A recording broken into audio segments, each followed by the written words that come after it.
Many, many years ago, when the people of Israel were a great nation ruled by King Saul, they fought a long and bitter war against their ancient enemies, the Philistines. In those days, soldiers used swords and spears and bows and arrows, and they wore heavy armor and carried shields to protect themselves in battle, so that only the biggest and strongest men were taken into the army.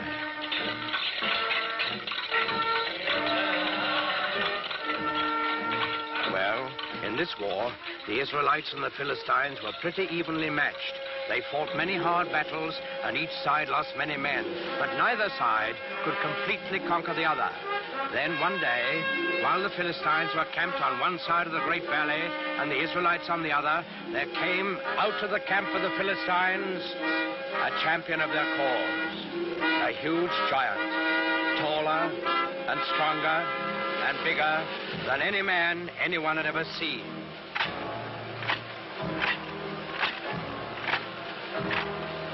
He wore very heavy armor, and his face was fierce and cruel, so fierce and cruel that it would strike fear into the hearts of the bravest.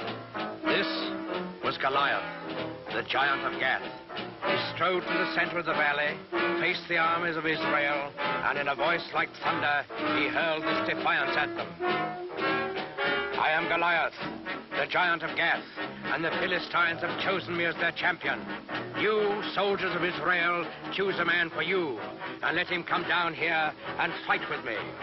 If he kills me, we will be the servants of Israel. If I kill him, you will be slaves to the Philistines. I defy any man to accept my challenge.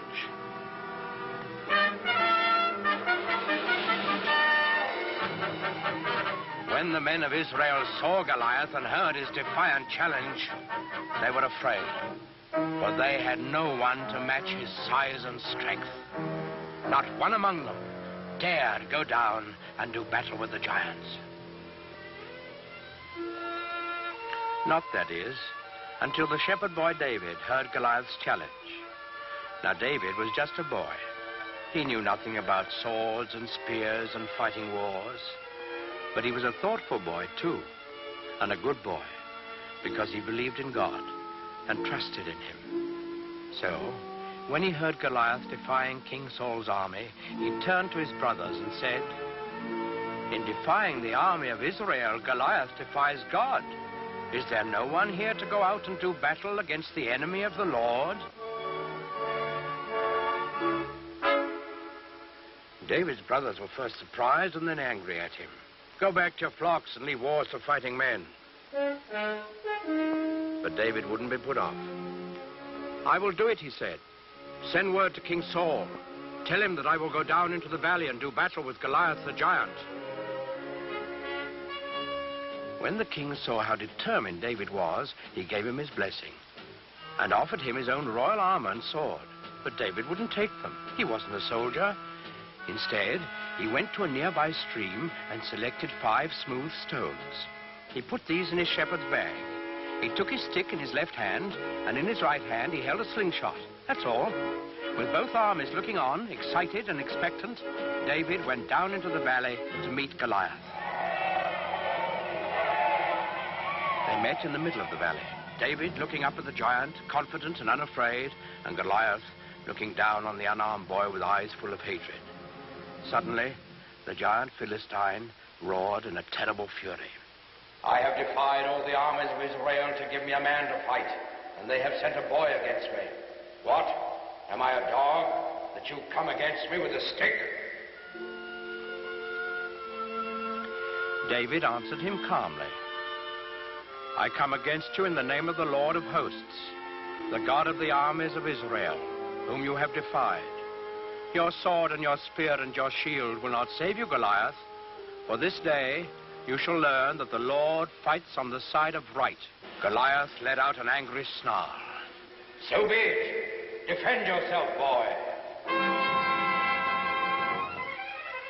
Goliath the giant rushed forward to make quick work of the boy champion of the Israelites. David stood his ground. He reached into his shepherd's bag, took out one stone. He fixed it in his slingshot, and he let it fly.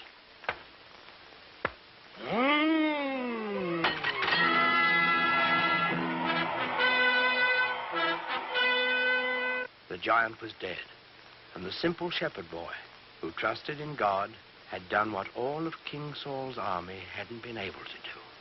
David lifted his eyes to heaven, and he whispered a prayer.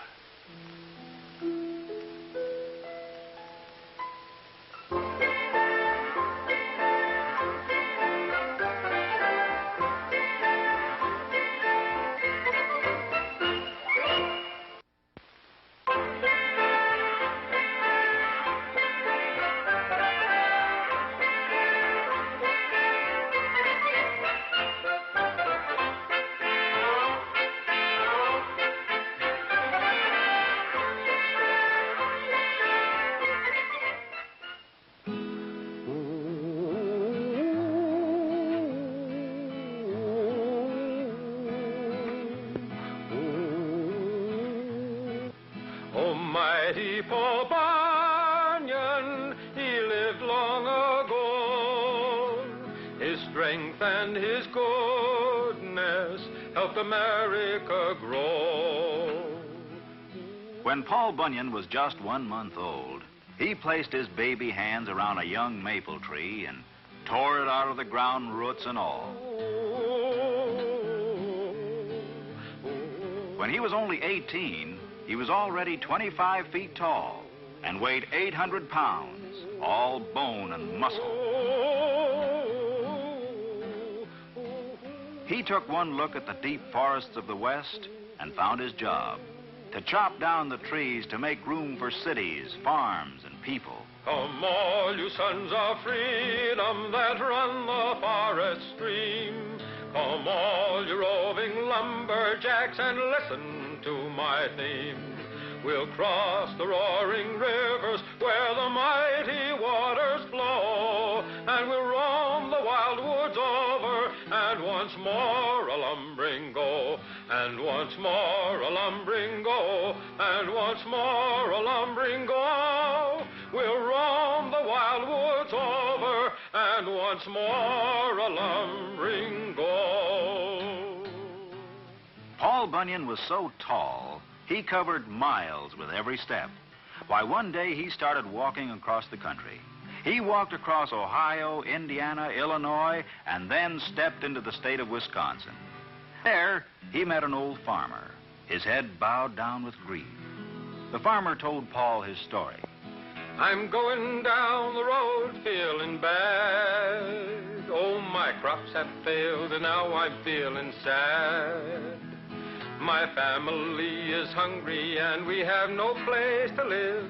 I'm going down the road feeling bad. And with 5 blows of his axe, Paul Bunyan cleared a space of 10 miles for a brand new farm. Thank you, Paul Bunyan, cried the farmer. You're welcome, said Paul, as he took an extra big step and walked from Wisconsin into Montana. Yes, Paul Bunyan did some remarkable things, all right. As a soldier in the Revolutionary War, he faced a whole line of cannon. As the Hessian soldiers fired at him, he picked up a tree trunk and batted their cannonballs right back, like baseballs. Once, when pirates were roaming the east coast of the United States, he splashed his foot in the ocean and started a wave that sank the whole pirate navy. Oh, and I almost forgot. He also built the Rocky Mountains. Paul grabbed a hill with either hand with a ring-ting-a-tim-ring-a-tid-not-nay and set them down so they would stand in a row. He built the Rockies up so high the topmost peak held up the sky with a ring-ting-a-tim-ring-a-tid-not-nay. Then came the biggest job of his life. The country had no inland waterway large enough for big ships carrying heavy freight. So Paul Bunyan began to dig. Soon, he had scooped out hundreds of miles of earth. Now he wanted rain, so he clapped his hands together. And down poured the rain, until the holes in the earth were filled with the Great Lakes.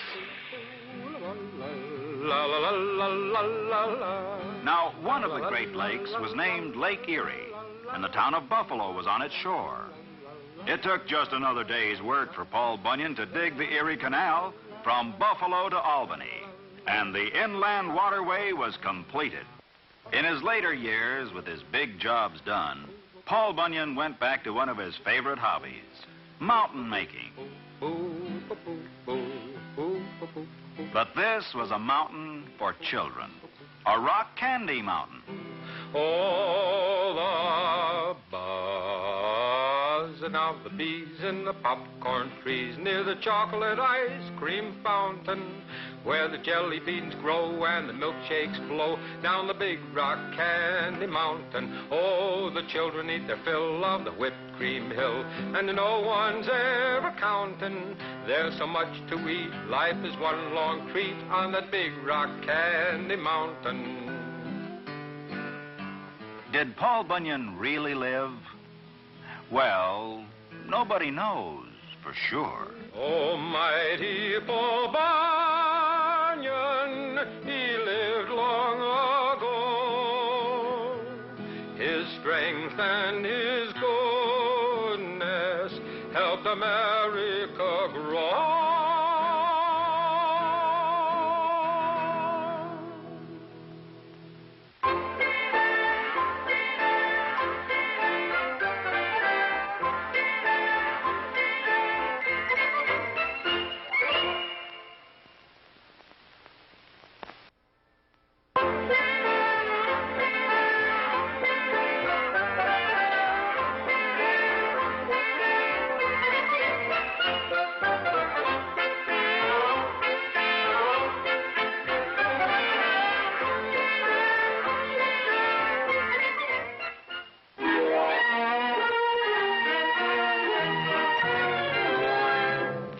Many hundreds of years ago, the good King Richard, known as Richard the Lion-Hearted, left England to take part in the Crusades, the war against the heathens who had captured the Holy City. In his absence, he placed his brother John on the throne. As soon as he was king, John turned on the good nobles of the kingdom, stole their goods, and drove them out of England. Among these nobles were the old Earl of Huntingdon and his son, Robin. Father, I've come to say goodbye. Robin, where are you going? To Sherwood Forest. King John has declared me an outlaw, and an outlaw I will be. In Sherwood Forest, Robin Hood banded together with other young men like himself, banished by the wicked king. Men like Will Scarlet. Outlaws we are, Will Scarlet, but outlaws such as never were before and never will be. Just how do you mean, Robin Hood? I mean this, Will. No, let me show you. Do you see those two fat men coming down the road? I see them. A couple of merchants, rogues and wealthy. And do you see that old woman in rags, weeping in sheer hunger? I see her, too. Well, watch, and keep a hand to your arrow in case I need help. And so, quickly, they became known far and wide. Robin Hood and his merry men of Sherwood Forest, taking from the evil to give to the poor, defenders of the weak and oppressed, the one hope of England's people.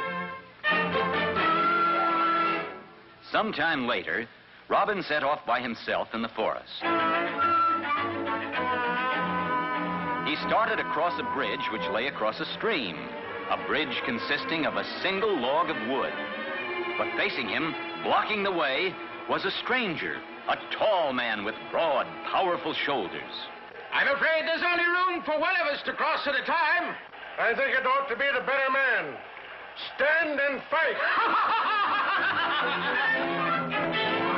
With only wooden sticks as weapons, they fought long and hard. Finally, with one quick, powerful motion, the stranger knocked Robin Hood into the stream.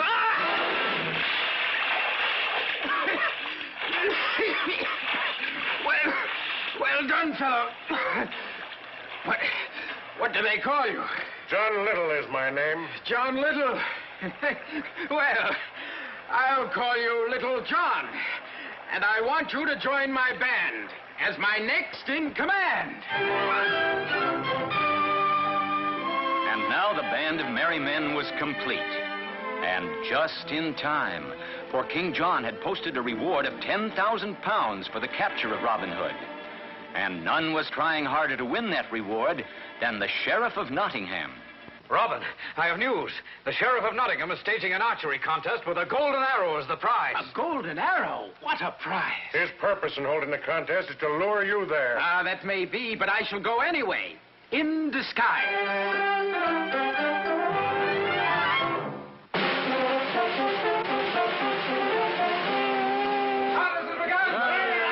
The distance will be 50 paces. You, that beggar over there, get out of the way. I? Why, I'm one of the marksmen, sir. You? A marksman? That's rich. One by one, the finest bowmen in the land shot their arrows.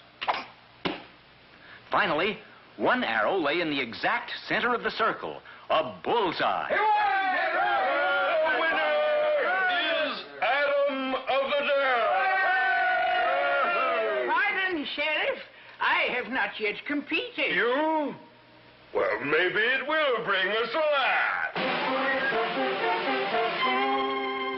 Robin let fly. A perfect shot, right on top of the arrow in the center, splitting it down the middle. Robin had won. A shot like that, only one man in all this land can shoot so well. Robin Hood, after him, catch him! But the sheriff was too late. Robin was already speeding back to Sherwood Forest.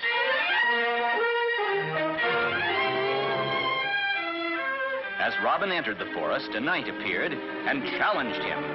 In the midst of their battle, the knight suddenly put down his sword. Enough. Enough. I didn't recognize you. What? Why, it's your majesty. King Richard the Lion-Hearted, back from the crusade. Robin Hood, your exile is over. You and your men, come back to your homes. But Robin Hood and his men declined the king's offer. They preferred to remain in Sherwood Forest together, living their adventurous lives, taking from evil men to give to the poor.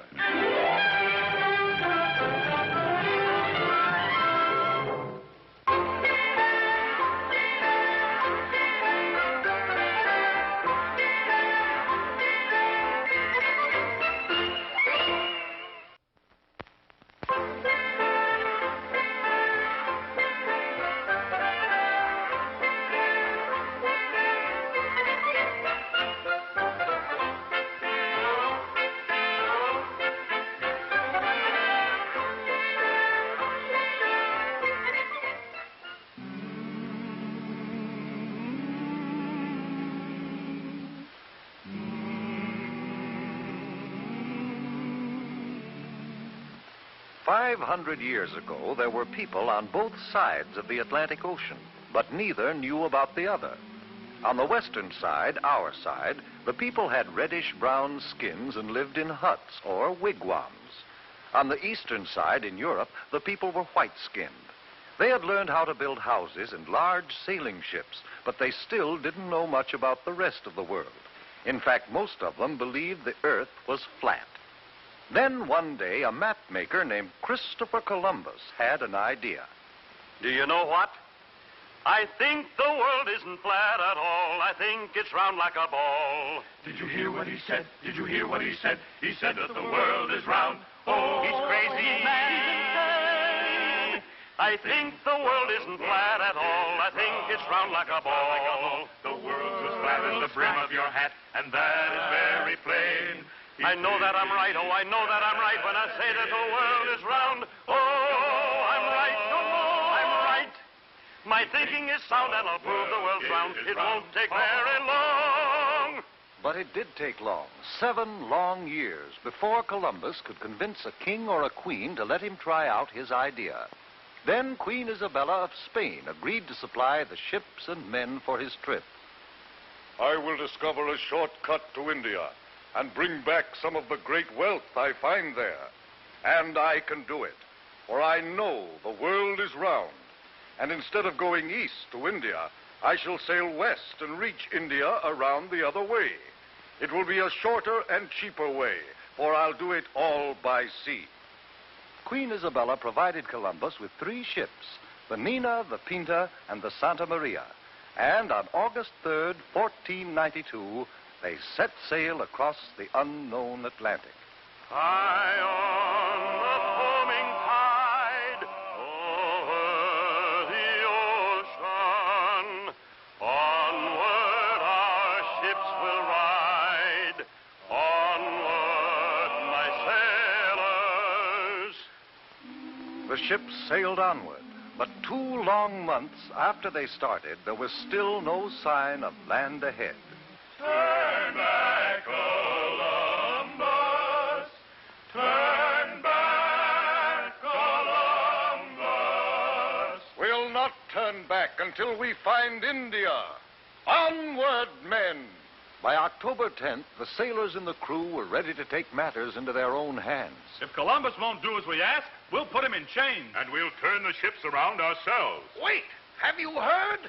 One of our men has just seen a branch in the ocean. What of it? It had fresh berries on it. That means we're near land. Hooray! 2 days later, the ships reached land, and Columbus and his crew saw the people with reddish-brown skins who lived there. Oh, I think it is rather surprising that they should have reddish-brown skins. But now since we have landed in India, then these people must be Indians. We'll call this part of India San Salvador, and I take possession of it in the name of the King and Queen of Spain. The people Columbus called Indians were very friendly, and they gave Columbus and his men many gifts, but not the rich jewels and gold for which they had come. For Columbus really wasn't in India at all. He was on one of the islands off the coast of America. But because of Columbus's mistake, the natives of America have been called Indians ever since. Columbus visited other islands near San Salvador, looking for the great wealth of India. And then he and some of his men returned to Spain. Hooray for Admiral Christopher Columbus! Columbus had no trouble getting ships and men for his second voyage, but he still hadn't the slightest idea that he was headed for the vast continent of America, and that he would have had to cross it and sail over the Pacific Ocean before he could reach India by traveling west. The men of Europe were no longer afraid of the ocean. Columbus made 2 more voyages, and other explorers followed. But each year on October 12th, we celebrate Columbus Day, the anniversary of that day in 1492, when Columbus first sighted the land of the New World, America.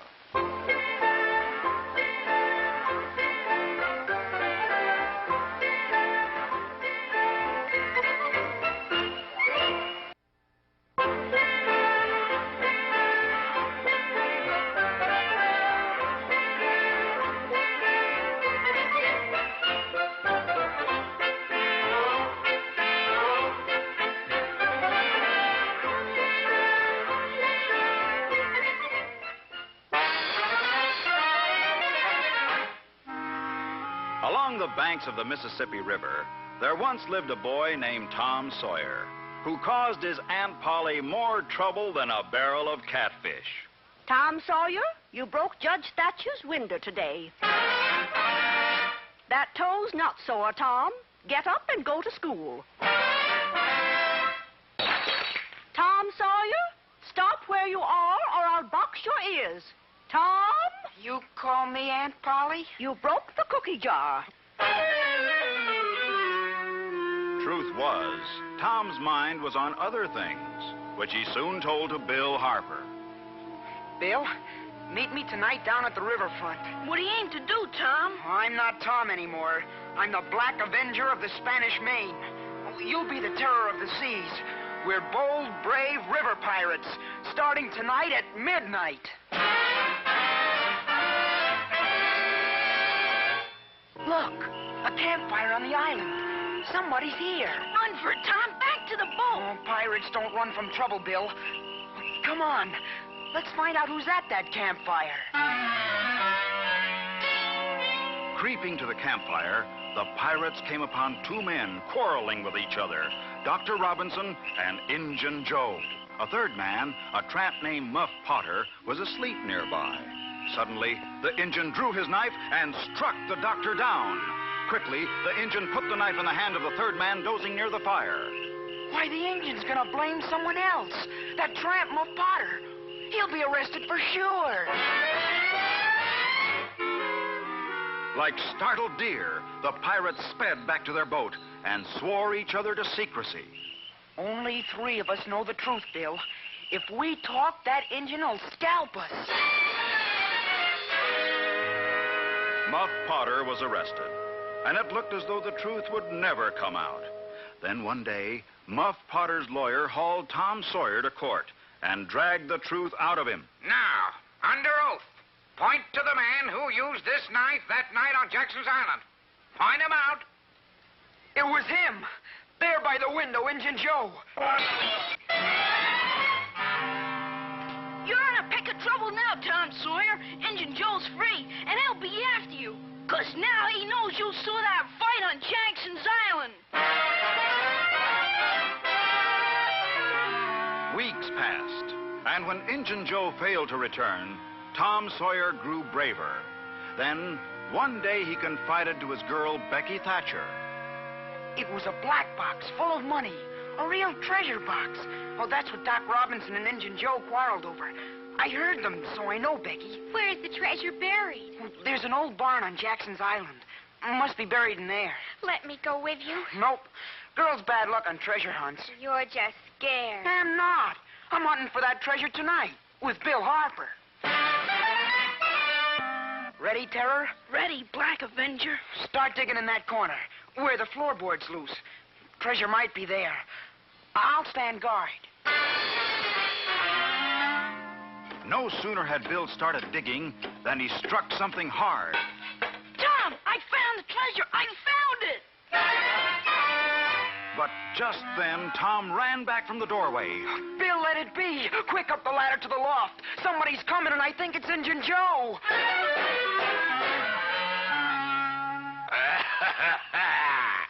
Somebody try steal money. I fix. Carefully, Tom spliced their pants and shirts together, then tied one end to a beam. Soon, they lowered themselves to the floor. Leg it for the river now, Tom. Wait a minute. Injun Joe must have headed for the cave on the other side of the island. He's gonna rebury the treasure there. Let's go after him. Not me. I'm going home. Not long after, a ferry boat took a picnic crowd to Jackson's Island, and Tom invited Becky Thatcher along. Do you really think Injun Joe hid the treasure in the cave, Tom? Well, I'm not sure, but it would be a good place. Why don't we explore it right now? Suddenly, Tom tripped over something, fell to his knees. Becky, look what I tripped over, the treasure. That's wonderful. Now let's go back. Wait, I can't see the entrance to the cave anymore. Becky, we're lost. Grimly, Tom and Becky wandered underground. They had almost given up when they made a turn in the passageway, and then... Look, a light. There's the entrance. We're safe.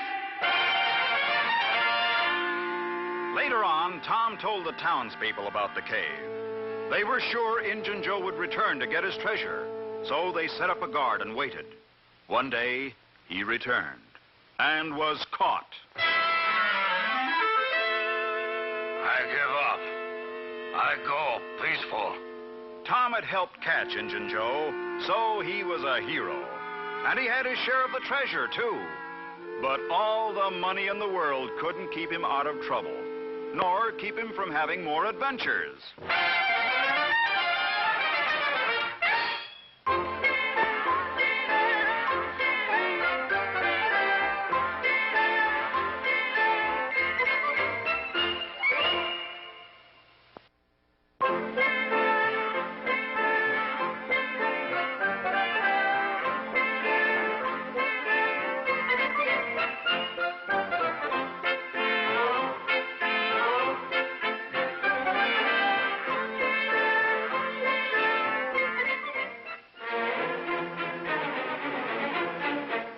New Year's Day in Persia was the most celebrated day of the year. Wonderful shows were prepared to entertain the king and the prince. At the end of the program, a lone figure stood before the king with a beautiful horse.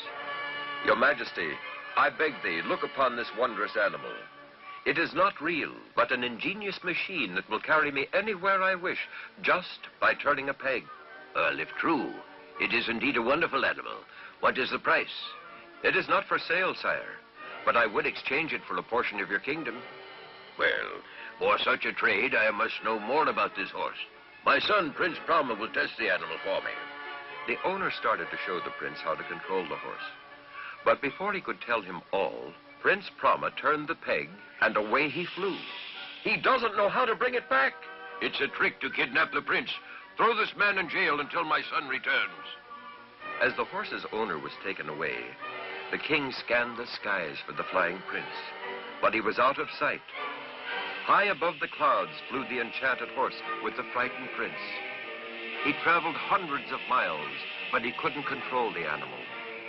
He twisted the peg, but the horse continued to fly upward and onward. At last he found a small knob behind the animal's ear. He gave it a turn, and the enchanted horse started to descend. As he came closer to earth, the prince saw he was in a strange kingdom. I will be in danger if I'm found, but I can't control the horse. The amazing animal carried Prince Brahma toward a palace courtyard. After I land, I'll turn the peg, and maybe it will fly away again, perhaps right back to my own country. So intent was the prince on the controls that he didn't watch the archway through which the horse flew. He was knocked off the horse into a courtyard. No one saw him, and while everyone crowded about the mysterious horse, Prince Brahma hid in a room. After studying the horse, the king gave out an order. This is a most unusual animal. I shall give it as a gift to Princess Serena. Perhaps then she'll be my bride. Take the animal to the stable until I'm ready to give it to her. Prince Brahma could hear the king's orders, and now he realized his chance of escaping was gone. Then he heard someone sobbing. He discovered that he was in the room of Princess Serena. She was the most beautiful girl he had ever seen. She looked up and saw the prince staring at her. Who are you? I'm Prince Brahma. I come from far away. Don't let them know I'm here. Oh, did my father send you to rescue me from King Agmir? No, but perhaps I can help. Tell me how you came to this place. Princess Serena then told Prince Brahma the story of how she was captured by the powerful King Agmir. She must marry him or be put to death. I have an idea. If you pretend to be ill, the king will have to postpone any decision until you're well. I'll hide out in the city and return when the time is right. The princess agreed, and she acted as if she were in a trance. And soon the whole palace was alarmed. Word got to the king about her illness. Send for the best doctors in the kingdom. Each doctor who came tried to cure the young girl, and each failed. King Agmir sent out a call to physicians from other lands. One day, a strange doctor came to the palace. I can cure the princess, but I must attend her alone. When the doctor was alone in the sick girl's room, he spoke to her. Princess Serena, arise, for it is time for us to leave. Prince Brahma, it is you? Yes, Serena, but we must play the game for a while yet. Now we will see the king. Sire, you see she is almost cured already. No, some special, unusual gift from you may complete the treatment. How fortunate. I have been saving a most unique horse to give to the princess. So the enchanted horse was brought to the palace. It's beautiful. May I sit in the saddle? Of course, my dear. It's yours. Prince Brahma helped Princess Serena up on the horse. Then he turned to the king. You see, sire, she is cured. Now for my fee. Of course, good doctor. What is your wish? I wish the princess myself. He jumped behind Serena. Never. She is mine. Guards, seize him. But the guards gaped in wonder as the horse rose from the floor and soared away. Out over the fields and mountains, the prince and princess flew. After many hours, Prince Brahma looked below and saw the palace of his father. The enchanted horse had brought them home. The king was delighted to see his lost son and welcomed the princess. Prince Brahma told his father that Serena had consented to be his bride. The happy king released the owner of the horse and granted him a part of the kingdom in exchange for the animal. Later, when Prince Brahma and Princess Serena were married, the king gave them the mechanical animal as a wedding gift. The young people rode away to have many more wonderful adventures with the enchanted horse.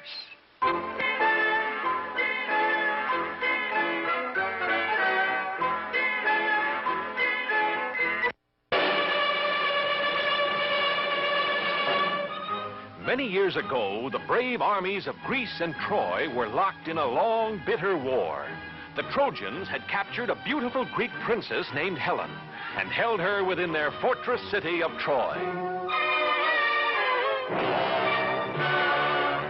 It did not seem possible that any man could break into the fortress city of Troy. For days, weeks, months, the Greek soldiers from their camp on a beach near the city assaulted the walls of Troy, but they were always beaten back. Then Ulysses, a great leader of the Greeks, said to his men, "I have a plan. It is dangerous, but if it works, the Trojans themselves will take us through the gates of their city."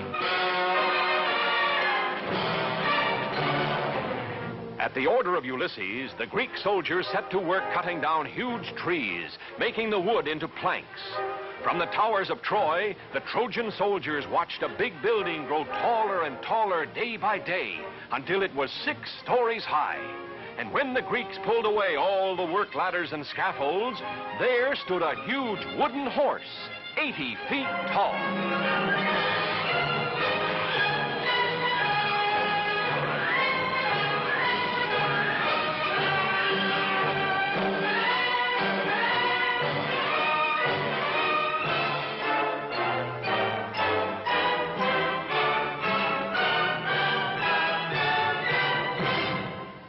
Along the towering walls of Troy, the soldiers and the people gathered to look out across the plain at the great wooden horse. They wondered what it was for, what it meant. The Trojans did not know that Ulysses and 5 Greek soldiers lay hidden in a dark, secret passage inside the wooden horse.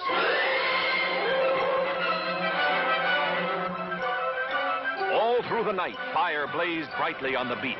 The Greeks were burning their tents just as if they were giving up their camp and sailing back home. When morning came, not a Greek ship or soldier remained, but where they had camped stood the great Trojan horse.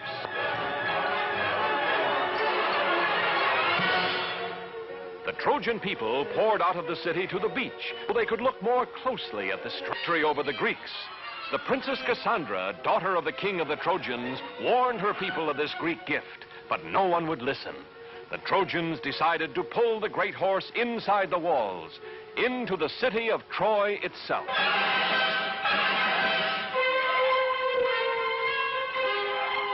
The Trojans tied thick ropes around the legs of the huge wooden horse. Hundreds of men took a hand at the ropes. Others lined up behind the horse.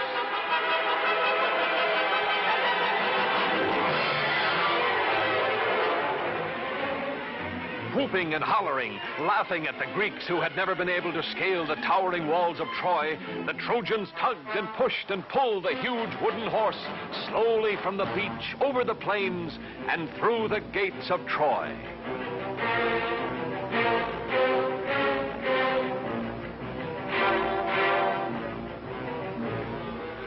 In the dark, secret passage of the wooden horse, Ulysses and the 5 soldiers lay quietly waiting. They could feel the horse being moved. What the Trojans had decided to do, neither Ulysses nor his soldiers knew. Suddenly, after a whole day and half a night, the Trojan horse moved no more. An hour passed. Still the horse did not move. Ulysses gave a signal. The soldiers felt their way silently down the dark, secret passage, following Ulysses.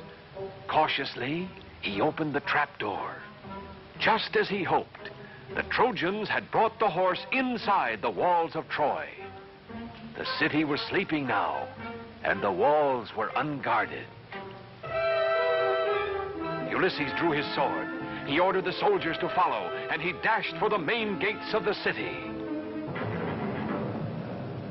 The Greek soldiers quickly tied the sleeping Trojan guards, while Ulysses scampered up the sentry tower. Holding a torch high above his head, he signaled to the Greek army, which had turned around and sailed back to the beach during the night.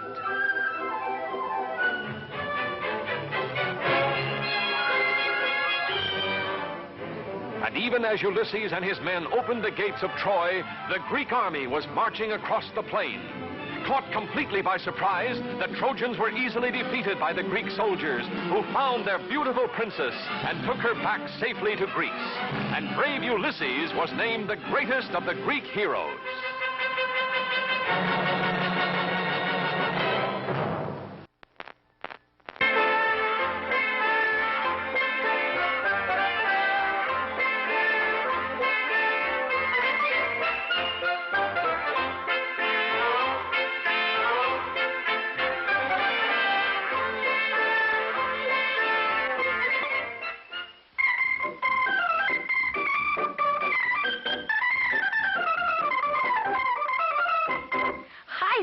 My name is Jim Hawkins, and I have a story to tell.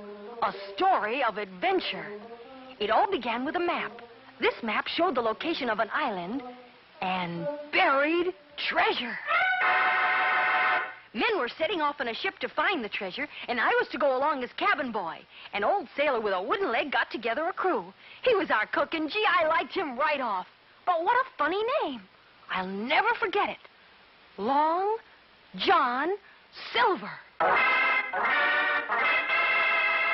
We worked all one night getting the ship ready to sail. The whole crew worked and worked and worked. Then just before dawn, we were ready to sail.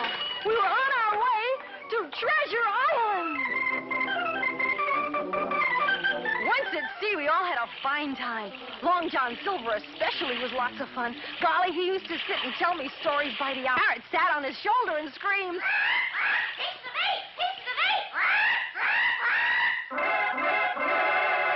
Now, there was a barrel of apples set out for the men. And one night I went to get myself an apple, but because they were almost all gone, I had to climb right into the barrel to get one, right down to the bottom. Then a strange thing happened. Just as I was about to climb out, I heard voices. Keep your eye peeled for that. It was Long John Silver and some of the crew. Now, me laddies, you're a smart lot. No need for us to return empty-handed. We'll come back with all the treasure for ourselves. Gosh, these men were pirates. But I knew their secret if only they didn't discover me. See here, mateys, have an apple. But just as Long John was reaching into the barrel... Land ho! That's it, lads. Treasure Island.